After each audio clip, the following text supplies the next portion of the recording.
Yo, what's good? Welcome to the channel, and today we're going to be talking about the 2023 Sixers draft.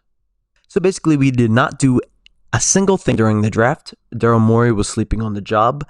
It's looking like Daryl Morey and the Sixers are overvaluing Tobias heavily at this point. There's definitely many trades that we could have done to get rid of Tobias, because I know there's many teams that want Tobias because of the contract to fill out the team. And especially he's a veteran that can help younger players. There's bad teams that want him, okay? I don't want people in the comments to be like, oh, no one wants him, that's why. There's people that want him, man. Come on. We just are being stingy. We want top-level players and plus role players. Like, you can't do that. Tobias is not that kind of guy. You just need to stop overvaluing this man. But I know it's Daryl Morey. He wants the best trade available. So we'll see what happens. I'm not going to judge yet until I see the result, right? That's the best way to judge. So the biggest piece of news that Sixers had during the draft was a picture leak of our whiteboard of picks that we were supposed to buy out, and we ended up not doing that, and a picture of a roster. What is this? Why are we so unprofessional? Because this shit actually pissed me off when I heard about this. Luckily I didn't hear about it during draft night. I heard about it the next day. If I heard it in draft night, I would have been pissed. But like, why is that our breaking news? Why is that? Why are we the only team that had this? I hope we're not, because like, all right, let's just move on. So the Sixers acquired 3 two-way players that were undrafted, and all 3 of these players I really like. So I got some videos of their highlights. I'm going to talk about their pros and their strengths and weaknesses. So yeah, we're going to dive right into it. So the first player that I'm going to be talking about is Ricky Council IV. Now, Ricky Council IV transferred to Arkansas after spending 2 years at Wichita State. When he came over to Arkansas, he became their leading scorer in his first year with the team, and he really proved that he can play at a high level. Council's listed at 6'5", and he's 208 pounds, so he's a pretty solid NBA body already. He averaged 16 points, 4 boards last year. He shot 43 from the field, but had a true shooting percentage of 54. Now, for his strengths, he's a very, very good athlete, and he uses that to his advantage. He cuts and slashes to the rim really hard, which is why he's able to finish around the rim extremely well. He can catch a lob or put the ball on the floor and attack the rim for a finish. The wing also isn't afraid to shoot the mid-range jumper when he calls for it.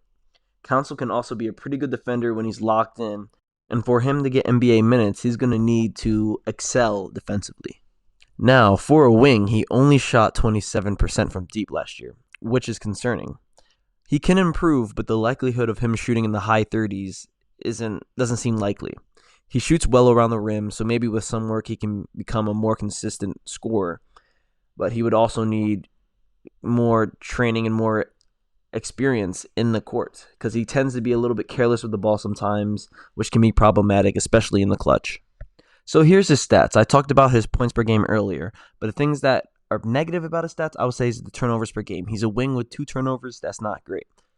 But a positive I can take from this is the steals. We really need defensive players that can step up and can shoot the 3. If he gets better with his 3-point percentage and defense, I think he can crack some minutes in the NBA. The next prospect I'm going to be talking about is Turquavion Smith, and I really like this guy. His shot-making skills and his confidence, just from looking at his highlights, you can tell he has that inner confidence, and that's what we need, especially in late games. We need a guy who's not going to be scared to take shots, and this guy's that kind of player. So I think automatically he can play offense in the NBA. I think he has that skill already to play, NBA offense, but defensively, that's where it's a problem.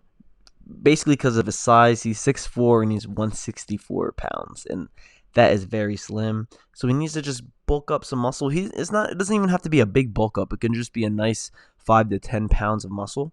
I think that's all he really needs to have his frame, just NBA frame. You need that big, you need a grown man body kind of, because he still has a little kid body being 160, 6'4", so that's a very, very, that's like KD-like. Smith coming in as a freshman, he averaged 16 points, 4 boards, made 3 threes a game, with a steal and a half per contest, while shooting 40% from the field, which isn't great, but he shot 37 beyond the arc, which is pretty good. But the record wasn't great his freshman year. His team was 11-21. His sophomore season, his sophomore campaign, his team was 23-11, and he was the leading scorer, scoring 18 points per game. He had 4 assists per game, 3 boards, and made 3 3-pointers a game. Efficiency was once again an issue, though. Smith can be a very offensive, dynamic, capable scorer. He can score in bunches, especially when he's in rhythm, when he's hot. But developing consistency is going to be his biggest issue and his main thing he should work on. Especially if he wants to be successful in the NBA, that's what he's going to need to work on, is consistency. Last but not least, we got Zulus Tubus. And Tubus is an amazing player.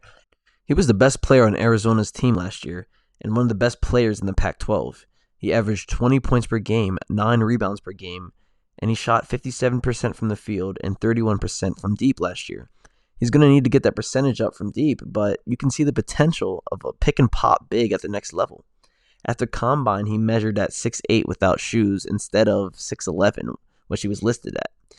So he's a bit smaller than expected, but that could have scared a couple of the teams, which why he was probably undrafted. But he's a great player. His strengths are he's an extremely skilled post player who can handle the rock like a wing. He can bang with the bigs down low, but at the same time he can step out on the wing and handle the rock. He's also a good playmaker for his size and shoots the ball at a decent clip. He rebounds well and has the ability to take the ball from coast to coast. Tubulus also plays well around the rim and can play well in the post. He may struggle defensively to match up with bigger players and even guard on the perimeter. In today's NBA, he will need to switch on screens and be able to hedge. Those are the things he needs to work on. He will need to become more consistent from beyond the arc, which he will need to in order to survive on the court. Because if you can't shoot, you're not going to be able to play because you're not a great defender. So he's going to have to work on those 2 things specifically. And thank you guys for making it to this part of the video. Please give me a subscribe. Please drop a like. It would show that you guys, really do enjoy the content. I enjoy making it. I had fun making this video. I'll catch you guys on the next one. Be safe and peace. Much love. And by the way, let's get Dario on this team back, bro. We got to get Dario back, man. Bring this man back home. We should start something. Everyone email Daryl Morey and make sure we get this man back on our roster. All right, peace, guys.